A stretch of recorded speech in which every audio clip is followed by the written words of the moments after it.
지금부터 국세청 연말정산 인적공제 면접을 실시하도록 하겠습니다. 첫 번째, 부모님 연세는 어떻게 되십니까? 61년생으로 21년 기준 60세십니다. 부모님의 소득은 얼마이십니까? 부모님은 소득이 없으시고 같이 사는 제 동생은 편의점에서 아르바이트를 하고 있습니다. 배우자의 소득은 얼마입니까? 배우자는 회사를 다니고 있고요. 연봉은 5천만 원 정도입니다. 왜 불공제일까요? 세안남 도와주세요. 도와주세요. 국세청 유튜브 시청자 여러분 안녕하십니까? 저는 진행을 맡은 김규준입니다. 네, 옆에 이도원 조사관 나와 있습니다. 네, 세안. 지난 시간까지 저희가 연말정산 기초 개념에 대해서 알아봤는데 이제 절세를 위해서는 각자 좀 공제 사항도 이해를 해야 되고 그다음에 이제 놓치면 안 된다. 좀 이런 것들은 알고 가야 된다. 이런 얘기를 나눴잖아요. 네, 맞습니다. 자, 이 초급편의 마지막 편 주제 궁금하지 않으세요? 저는 사실 좀 예측을 하고 있습니다. 해보셔서. 왜냐면 이제 네. 공제들 좀 겉핥아야 되거든요. 자, 놓치지 말아야 할 공제 항목 중에 가장 기초적인 항목입니다. 자, 바로 인적 공제. 예, 인적 공제는 이 기본 공제와 추가 공제로 나눠볼 수 있습니다. 네. 자, 그 중에 뭐 추가 공제는 뭐 추가로 공제를 해준다 뭐 이런 개념으로 생각하시면 되는데요. 이 기본 공제는요, 일정 요건을 충족한 부양가족의 수에다가 한 명당 연간 150만 원을 곱한 금액, 그 금액을 소득금액에서 차감을 해주는 것을 말합니다. 일정한 요건입니다, 여러분. 요건. 요건이 있습니다. 네. 자, 이 요건에는 그럼 뭐가 있냐면 동거 요건과 나이 요건 그리고 소득 요건이 있습니다. 네. 자, 그런데 이 동거 요건과 나이 요건은 이 부양가족의 종류에 따라서 각각 내용이 좀 다르지 않습니까? 그렇습니다. 세부적인 좀 미세한 차이가 있습니다. 그렇습니다. 자, 하지만 이 소득 요건은 공통적으로 다 적용이 됩니다. 네. 자, 그 기준은 연간 소득금액 합계액이 100만 원 이하일 것, 혹은 근로소득만 있는 경우에는 총 금액이 500만 원 이하에 해당이 될 것. 자, 이것이 바로 소득 요건입니다.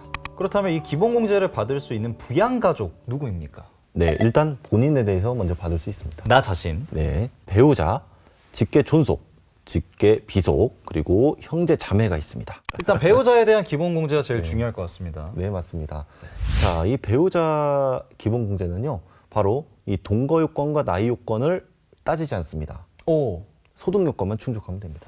이게 지금 연간 소득 금액이 100만 원 이하다. 네. 이걸 어떻게 판단하는 겁니까? 사실 이게 의외로 복잡합니다. 그렇습니다. 제가 왜 제가 이제 헷갈릴 수 있다고 얘기를 했냐면 연소득이 100이어야 되는가?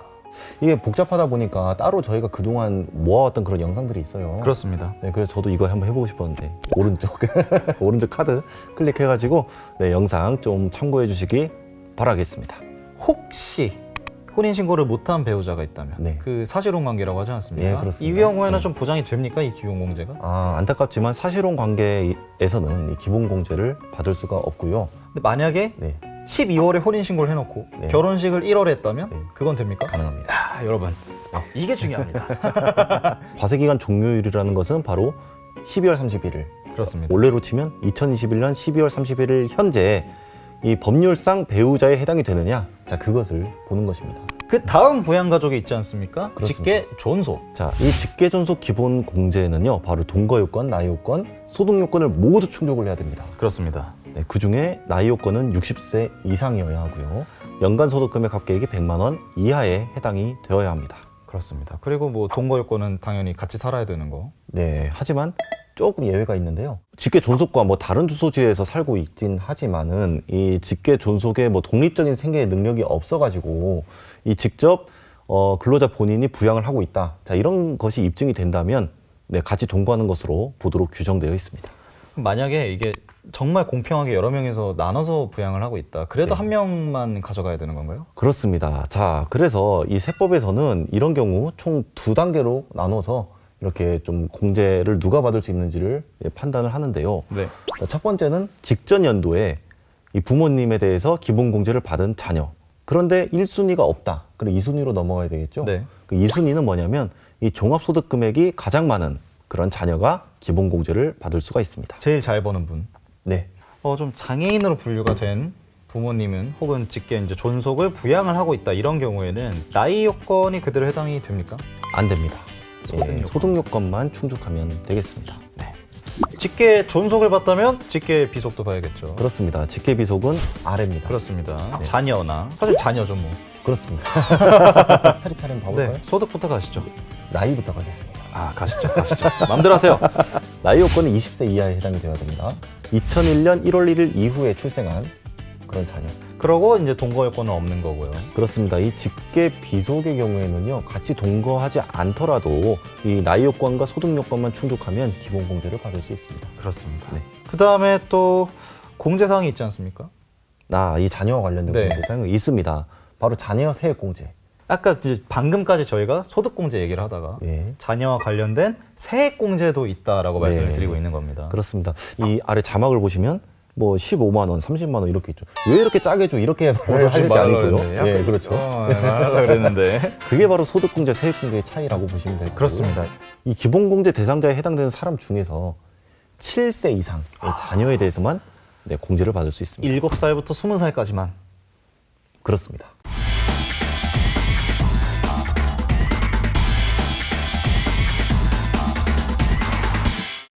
이게 이제 기본적인 거고 그렇습니다. 추가적인 공제도 있습니다. 네, 추가. 자, 4가지가 있는데요. 자, 오늘은 이 경로우대자와 장애인에 대해서 살펴보도록 하겠습니다. 알겠습니다. 그러면 먼저 경로우대자부터 한번 말씀해 주십시오. 네, 이 경로우대자 추가 공제는요, 이 기본공제 대상자 중에서 70세 이상인 사람에 대해서 100만 원을 추가로 공제받을 수 있습니다. 기본 공제가 150인데 네. 거기에 추가 공제가 100이 더해지니 여기에서만 소득 공제를 기본적으로 250을 가져가는 거네요. 맞습니다. 네. 그렇습니다. 네, 그럼 장애인 추가 공제 가실까요? 네, 장애인 추가 공제 한번 보도록 하겠습니다. 이 장애인 추가 공제는 이 기본 공제 대상자, 즉 이 본인 또는 기본 공제 대상자에 해당이 되는 부양 가족이 그렇습니다. 소득세법상 장애인에 해당이 된다면 1인당 연 200만 원을 추가로 소득 공제 받을 수 있습니다. 이 소득세법상 이 장애인에는요, 이런 등록된 장애인만 있는 것이 아니고 다른 종류의 분들도 있습니다. 이게 핵심이군요. 그렇습니다. 이게 바로 핵심 포인트입니다. 네. 등록된 장애인이 아니지만 소득세법상 장애인으로 분류되는 분들 어떤 분들입니까? 네, 항시 치료를 요하는 중증 환자입니다. 보면은 이 지병에 의해 가지고 평상시에 치료를 필요로 하고요. 그렇습니다. 그리고 이걸로 인해 가지고 취업이나 취약이 상당히 어려운 그러한 사람들을 의미합니다. 그렇다면 이분들은 그 증명을 어떻게 해야 됩니까? 진단서가 아니고 장애인 증명서라는 그런 서류가 있습니다. 그 등록증과 다르게. 네, 그렇습니다. 네, 서식을 보시면요, 이 장애 예상 기간을 선택하도록 되어 있죠. 그렇습니다. 네, 여기에 영구가 있고 비영구가 있습니다. 네. 자, 영구인 경우에는 재발급을 받지 않더라도 계속해가지고 장애인 추가 공제를 받을 수가 있습니다. 사실 이 인적공제라는 것이 좀 범위가 넓지 않습니까? 맞습니다. 근데 넓은 것만 아니라 깊습니다. 네, 그래서 저희가 아직 다루지 않은 내용이 많지 않습니까? 네, 맞습니다. 오른쪽에 카드. 네. 네, 등록된 영상 좀 참고하셔가지고 네, 더 자세하게 내용 설명이 되어 있거든요. 자, 그래서 네, 이 부분 참고해 주셨으면 좋겠습니다. 그러면 이 초급 시리즈는 이렇게 마무리가 되는 겁니까? 네, 이렇게 마무리하고 중급편으로 넘어가 보도록 하겠습니다.